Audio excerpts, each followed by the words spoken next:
Cuando todo el cuartel dormía, a alguien le tocaba quedarse despierto. No era voluntario, no era heroico, simplemente te tocaba. Si hiciste la mili, sabes perfectamente de qué noche hablo, del frío que se metía en los huesos, del silencio absoluto, del reloj que parecía haberse parado. Las guardias nocturnas no se vivían igual en todos los ejércitos. No era lo mismo hacer guardia en tierra que vigilar una base en el aire o caminar solo por un barco rodeado de mar. 3 ejércitos. 3 formas distintas de vivir la misma noche interminable. Y antes de seguir, algo claro. Si tú hiciste la mili, este canal es para ti. Suscríbete ahora. Nos quedan muy pocos para llegar al objetivo y aquí estamos dejando memoria.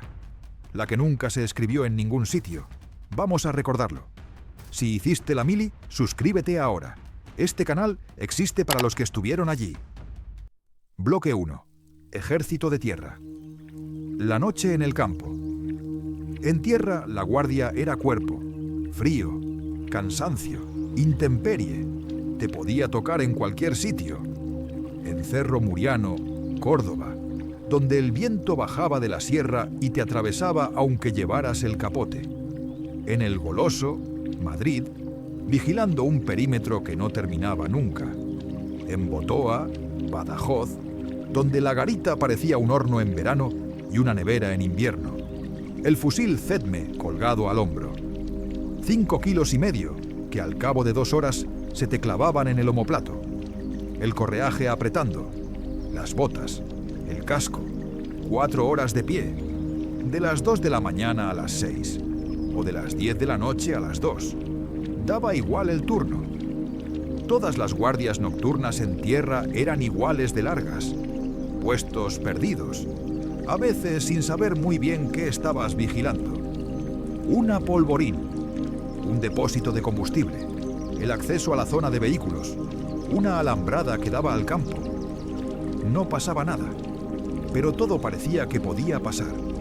El viento moviendo algo entre los árboles, un ruido lejano que podía ser un jabalí o no, una sombra que se movía y que cuando la mirabas fijo desaparecía.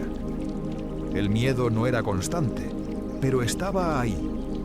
Y luego estaba el sueño, ese sueño que te caía encima como un peso, los párpados que pesaban toneladas, la cabeza que se te iba hacia adelante, y sabías que no podías, que si te pillaban dormido eran 3 días de calabozo, o una semana sin permiso, o peor aún, que te tocara repetir guardia al día siguiente.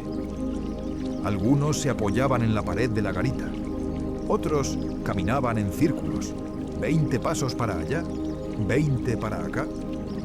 Había quien se pellizcaba, quien se echaba agua en la cara si había una fuente cerca, quien fumaba un cigarro tras otro, aunque no fumara habitualmente. Pero lo peor no era el sueño, era el tiempo.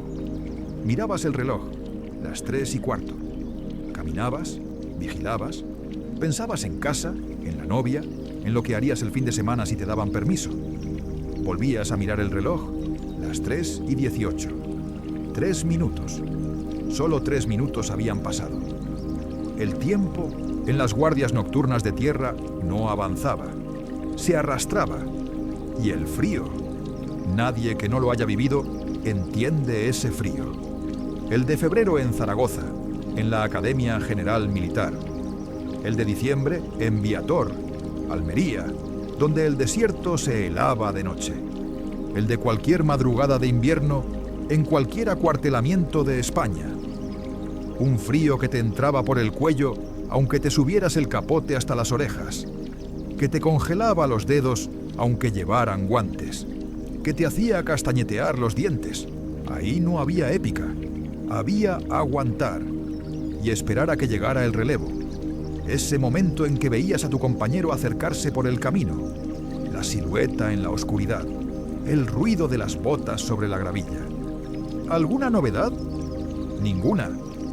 Pues ya está. Y echabas a andar hacia el barracón, con las piernas entumecidas, con los ojos que apenas se mantenían abiertos. con la sensación de haber vivido una noche entera en 4 horas. Si hiciste guardias en el ejército de tierra, dale like ahora. Eso ayuda más de lo que parece. Bloque 2. Ejército del aire vigilar sin moverse. En el aire la noche era distinta. Menos barro, más orden, pero no menos larga. Bases enormes. Torrejón de Ardoz, Getafe, Zaragoza. Los Llanos, en Albacete. Morón de la Frontera, Sevilla. Perímetros inmensos que parecían no terminar nunca. Hangares del tamaño de catedrales. Pistas de aterrizaje que se perdían en la oscuridad. Aviones dormidos, alineados, quietos. Y tú, caminando entre ellos. O de pie en un puesto de control. Con el mismo CEDME, con la misma consigna. Vigilar. Pero aquí todo estaba más medido. Horarios exactos, turnos cronometrados, relevos puntuales. No corrías, no te movías apenas. Observabas. Cada 30 minutos tenías que hacer una ronda. Caminar por el perímetro asignado. Comprobar que las puertas de los hangares seguían cerradas. Que las luces de emergencia funcionaban. Que no había nadie donde no debía haber nadie. Y volver al puesto. A esperar otros 30 minutos. El frío también existía en el aire, pero era diferente. No era el frío del campo abierto, era el frío del cemento, de las pistas inmensas de hormigón que acumulaban el hielo de la noche, del viento que corría sin obstáculos entre los hangares. En Zaragoza, ese viento bajaba del Moncayo y te cortaba la cara. En Getafe, la humedad del invierno se te metía en los huesos. En los llanos, el frío seco del interior te rajaba los labios.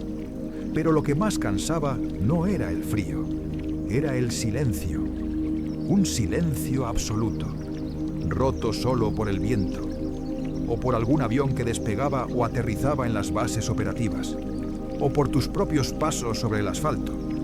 La guardia no te rompía el cuerpo como en tierra, te cansaba por dentro. Porque pensabas demasiado. 4 horas a solas con tu cabeza, sin radio, sin música, sin nadie con quien hablar.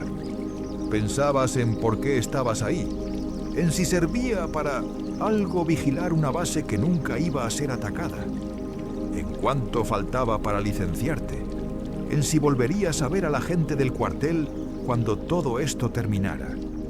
Y de repente te dabas cuenta de que llevabas 10 minutos parado, mirando la nada, y que tenías que moverte, porque si pasaba el oficial de guardia y te pillaba así, te caía un paquete. Algunos llevaban un libro pequeño en el bolsillo del uniforme, aunque estaba prohibido. Otros memorizaban canciones enteras para recitarlas mentalmente. Había quien contaba, hasta 1000, luego hasta 2000, luego hasta que llegaba el relevo. Y aunque todo parecía tranquilo, sabías que no podías fallar, porque en el aire todo estaba controlado, todo se registraba, todo se informaba. Si olvidabas hacer una ronda, alguien lo sabía. Si te saltabas un protocolo, quedaba constancia. No era solo aguantar la noche, era cumplir cada paso, cada minuto, cada orden, hasta que llegaban las 6 de la mañana. Y el relevo aparecía, impecable, con el uniforme recién planchado.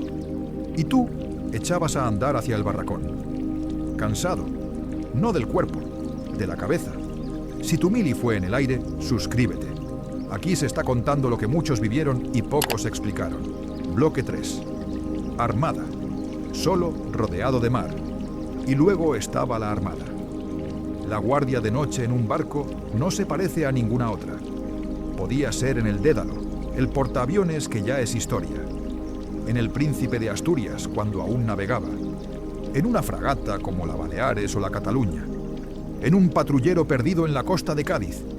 Daba igual el barco. La noche era siempre igual de larga.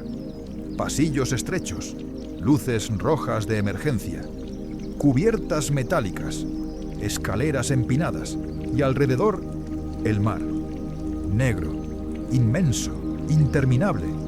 No había campo, no había valla, no había horizonte. Había agua por todas partes. El barco dormía, pero tú no. Caminabas solo por cubierta, o te quedabas en un puesto fijo, vigilando el acceso a una zona restringida. O hacías rondas por el interior, comprobando que todo estuviera en orden. El sonido era constante, el motor del barco siempre de fondo.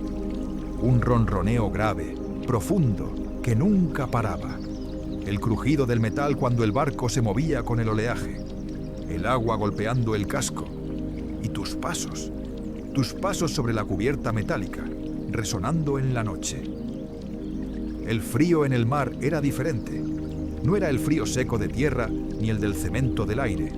Era un frío húmedo, pegajoso, que se te metía en el uniforme y ya no salía. El viento del mar te empujaba. La sal te secaba la garganta. Y si estabas en cubierta en invierno, con el barco navegando, el frío era insoportable. Pero lo peor no era el frío, era el aislamiento. En tierra, al menos veías luces a lo lejos, un pueblo, una carretera, algo. En el aire, estabas rodeado de instalaciones, de hangares, de otros edificios. Pero en el mar solo había oscuridad. Mirabas hacia un lado, nada. Hacia el otro, nada. Por delante, por detrás, nada, solo agua. Y la sensación de estar muy, muy lejos de todo. No era miedo exactamente, era otra cosa. Una especie de vértigo existencial. La conciencia de que estabas en medio del océano, de que la tierra firme estaba a kilómetros, de que si algo pasaba, no había a dónde correr. Algunos marineros lo llevaban bien, otros lo pasaban fatal.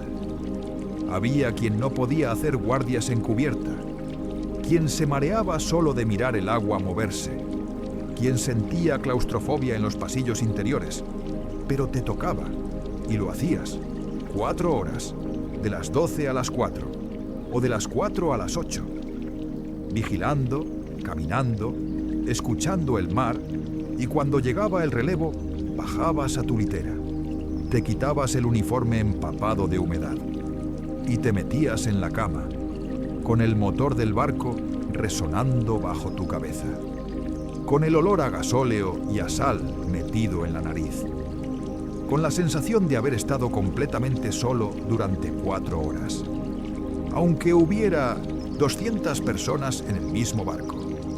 Si estuviste embarcado y te tocó hacer guardias de noche, déjalo en comentarios. Este canal se construye con vuestra memoria. No daba igual dónde hicieras la mili. Las guardias no eran iguales. En tierra era el frío, el campo, la intemperie. En el aire era el orden, el silencio, la cabeza que no paraba. En la armada era el aislamiento, el mar, la sensación de estar lejos de todo. Pero todas tenían algo en común. El tiempo que no pasaba, la noche que no terminaba, y esa sensación de estar completamente solo aunque no lo estuvieras. Si este vídeo te ha removido algo, si alguna de estas noches te ha resultado familiar, te recomiendo que veas el vídeo que tenemos sobre cómo funcionaban los 3 ejércitos.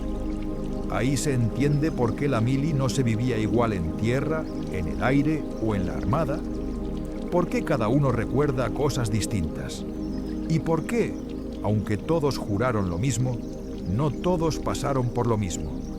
Te lo dejo aquí y antes de irte, una cosa importante. Si tú hiciste la mili, suscríbete ahora. Nos quedan muy pocos para seguir creciendo y este canal existe para que esta memoria no se pierda. Suscríbete, no por el canal, por la memoria.